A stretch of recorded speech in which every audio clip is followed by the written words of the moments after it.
Bangor,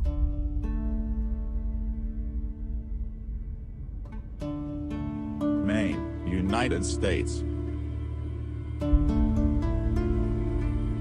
The Penobscot have inhabited the area around present-day Bangor for at least 11,000 years, and still occupy tribal land on the nearby Penobscot Indian Island Reservation. They practiced some agriculture, but less than peoples in southern New England, where the climate is milder, and subsisted on what they could hunt and gather. Contact with Europeans was not uncommon during the 1500s because the fur trade was lucrative, and the Penobscot were willing to trade pelts for European goods. The site was visited by Portuguese explorers Tavão Gomes in 1524 and by Samuel de Champlain in 1605. The Society of Jesus established a mission on Penobscot Bay in 1609, which was then part of the French colony of Acadia, and the valley remained contested between France and the Kingdom of Great Britain into the 1750s, making it one of the last regions to become part of New England. In 1769 Jacob Buswell founded a settlement at the site. By 1772, there were 12 families, along with the sawmill, store, and school, and in 1787 the population was 567. In September 1787 a petition, signed by 19 residents, was sent to the General Court of the Commonwealth of Massachusetts requesting that this designated area be named Sunbury. On the back of it was written, "To the care of Dr. Goni, Pallowell."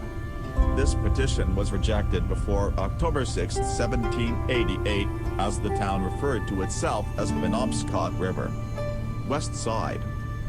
In 1779, the rebel Penobscot expedition fled up the Penobscot River, and 10 of its ships were scuttled by the British fleet at Bangor.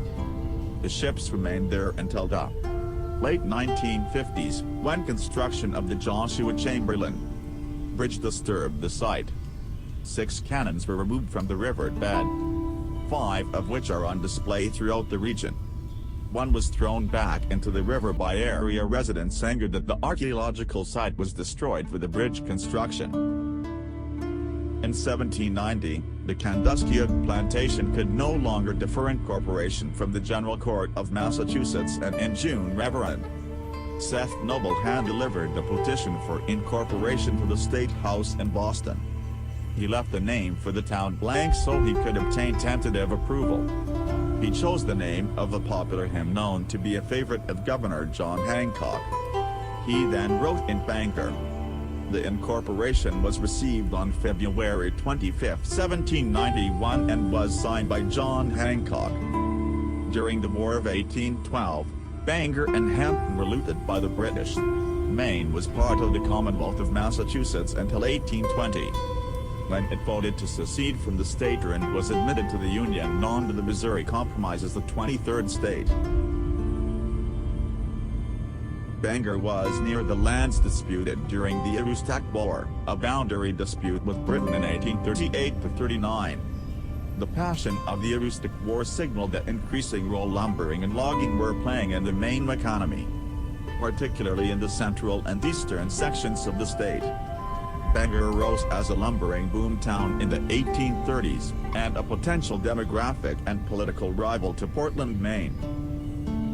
In 1861, after the outbreak of the American Civil War, Unionist mob attacked and ransacked the offices of the Democratic newspaper the Bangor Daily Union. They threw the presses and other materials thrown into the street and burned. Editor Marcellus Emery escaped unharmed. He did not resume publishing until after the end of the war. During the American Civil War, the locally mustered 2nd Maine Volunteer Infantry Regiment was the first to march out of Maine in 1861. It played a prominent part in the First Battle of Bull Run. The 1st Maine Heavy Artillery Regiment, mustered in Bangor and commanded by a local merchant, lost more men than any other Union regiment in the war. The 20th Maine Infantry Regiment held Little Round Top in the Battle of Gettysburg. A bridge connecting Bangor with Brewer is named for Chamberlain, the regiment's leader, who was one of 8 Civil War soldiers from Penobscot county towns to receive the Congressional Medal of Honor. Bangor's Charles A. Bootle accepted the surrender of the Confederate fleet after the Battle of Mobile Bay. A Bangor residential street is named for him. A number of Bangor ships were captured on the high seas by Confederate raiders in the Civil War, including the Delphine, James Littlefield, Mary E. Thompson and Golden Rocket. The Penobscot River Maine northwards drainage basin above Bangor was unattractive to settlement for farming, but well suited to lumbering. Winter snow allowed logs to be dragged from the woods by horse teams, carried to the Penobscot or its tributaries. Log driving in the snow melt brought them to waterfall-powered sawmills upriver from Bangor. The sawn lumber was then shipped from the city's docks, Bangor being at the head of tide, between the rapids and the ocean, 2 points anywhere in the world. Shipbuilding was also developed. Bangor capitalists also owned most of the forests. The main markets for Bangor lumber were the East Coast cities.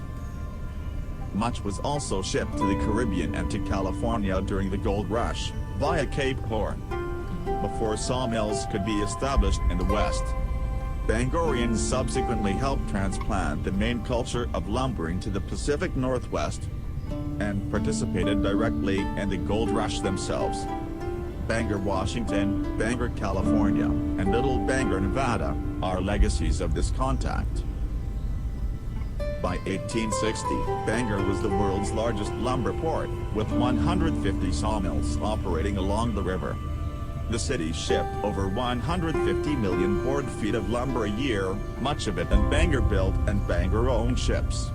In the year 1860, 3,300 lumbering ships passed by the docks. Many of the lumber barons built elaborate Greek Revival and Victorian houses that still stand in the Broadway Historic District. Bangor has many substantial old churches and shade trees. The city was so beautiful it was called the Queen City of the East.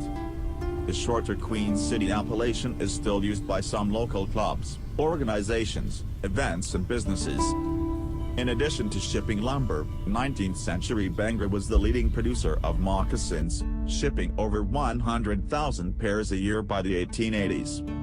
Exports also included bricks, leather, and even ice, which was cut and stored in winter, then shipped to Boston, and even China, the West Indies and South America. Bangor had certain disadvantages compared to other East Coast ports, including its rival Portland, Maine. Being on a northern river, its port froze during the winter, and it could not take the largest ocean-going ships. The comparative lack of settlement in the forested hinterland also gave it a comparatively small home market. In 1844, the first ocean-going iron-hulled steamship in the U.S. was named the Bangor. She was built by the Harlan and Hollingsworth firm of Wilmington, Delaware in 1844, and was intended to take passengers between Bangor and Boston. On her second voyage, however, in 1845, she burned to the waterline off Costini. She was rebuilt at Bath, returned briefly to her earlier route, but was soon purchased by the U.S. government for use in the Mexican-American War.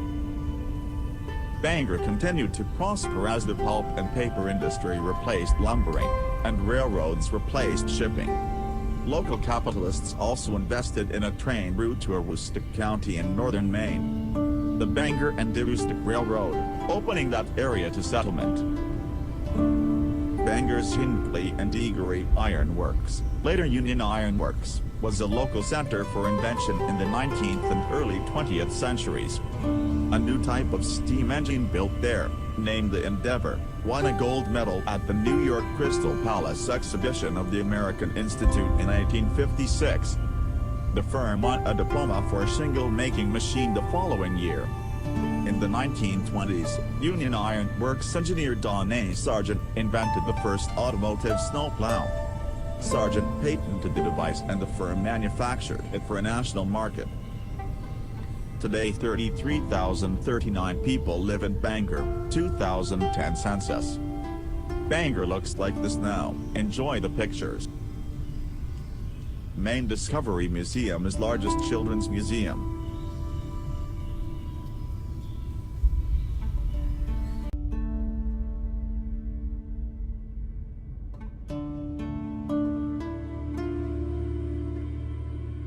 The Thomas A. Hill House, also formerly known as the Grand Army Memorial Home, is a historic house. Bangor Public Library.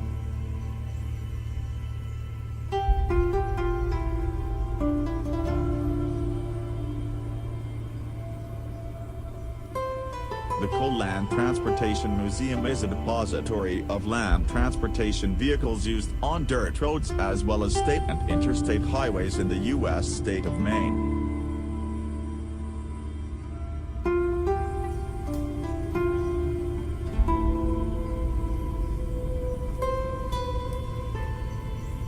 Bangor Opera House.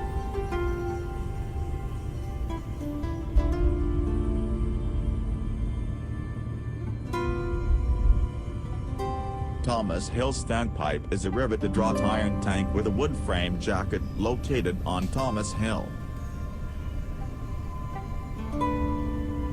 Stephen King's house. The mansion home of one of the most popular horror author of modern times. Hammond Street Congregational Church.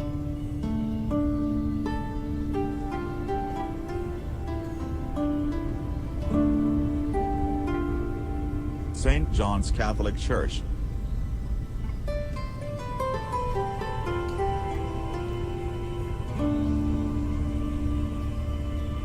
Bangor House Hotel.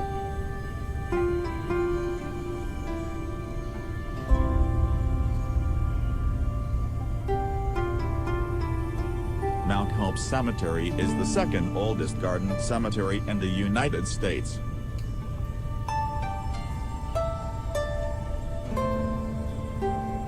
Isaac Farrer Mansion is a historic house.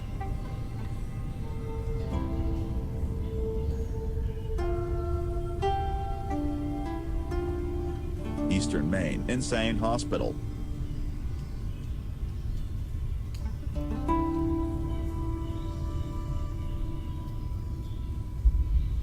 Davenport Park.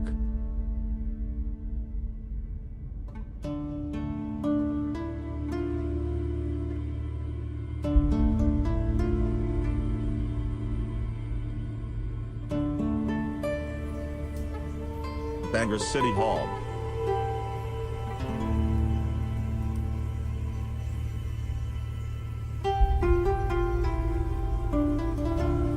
Paul Bunyan is a giant lumberjack in American folklore. His exploits revolve around the tall tales of his superhuman labors, and he is customarily accompanied by Babe the Blue Ox. Penobscot River.